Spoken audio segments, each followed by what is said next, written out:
Today, the Clintons are on a PR offensive against the email controversy surrounding Hillary's campaign.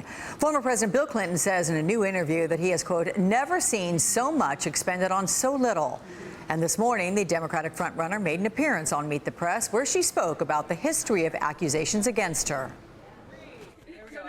I have, as you're rightly pointing out, been involved from the receiving side in a lot of these accusations. In fact, as you might remember, during the 90s, there were a bunch of them. And, you know, all of them turned out to be not true. That was the outcome. And when I ran for the Senate, the voters of New York, they overlooked all of that, and they looked at my record, and they looked at what I would do for them, and I was elected senator after going through years of this kind of back and forth. And it is, you know, it's regrettable, but it's part of the system.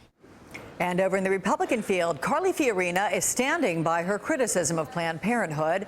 At a University of Iowa football tailgate yesterday, a group of Planned Parenthood supporters, some dressed as a pack of birth control pills, chanted and screamed at her for, quote, telling lies in response to Fiorina's call to defund the organization.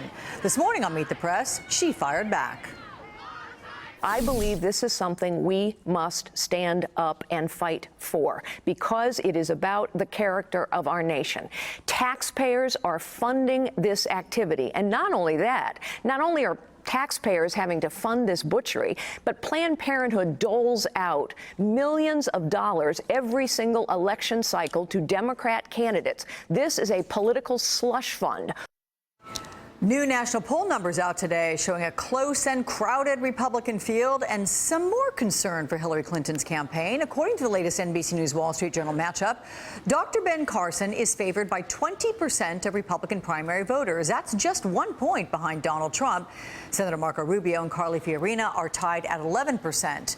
Moving to the Democratic side, Hillary Clinton has lost some ground to Senator Bernie Sanders, leading him now by just 7 points nationally if Vice President Joe Biden is in the race. Now, if you take Biden out of the equation, Clinton's lead over Sanders sits at 15 points.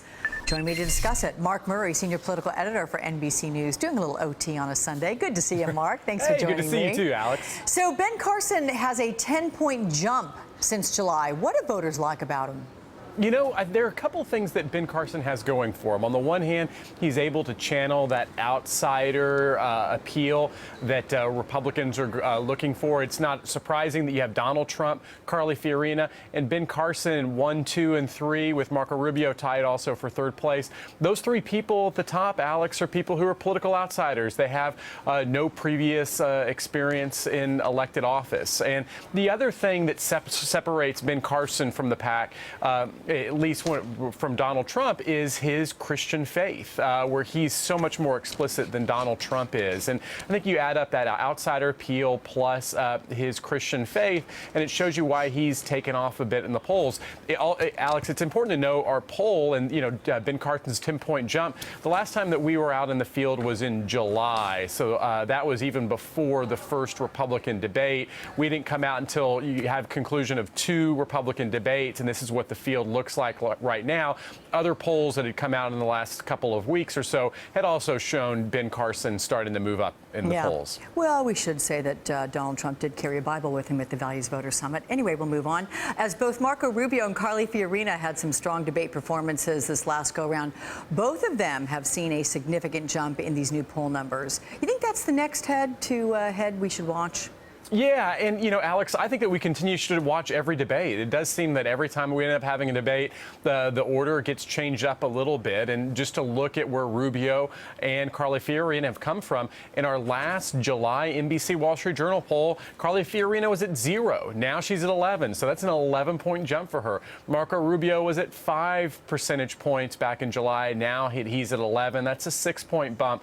They both have had a bump up in the polls. And then, of course, the question becomes, what does the situation look like at the end of October, early November, after CNBC holds its debate in late October, Alex? Okay, and we've been keeping such close watch on Joe Biden lately.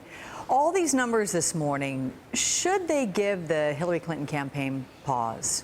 Well, I think the really headline from those Democratic numbers is if Joe Biden does get in the race, that hurts Hillary Clinton more than it hurts Bernie Sanders. Her lead, with Joe Biden also in the field, is 7 points. When you remove Joe Biden, her lead's 15 points. And so a lot of you could see if Joe Biden says he's not going to run, I think you'd end up seeing a lot more establishment support for Hillary Clinton. Her numbers would actually start to go up, according to our poll. But all of a sudden, if you end up having a three-person race between Hillary Clinton, Bernie Sanders, and Joe Biden, that makes it a much closer contest. And so I think the political world continues to watch for Joe Biden.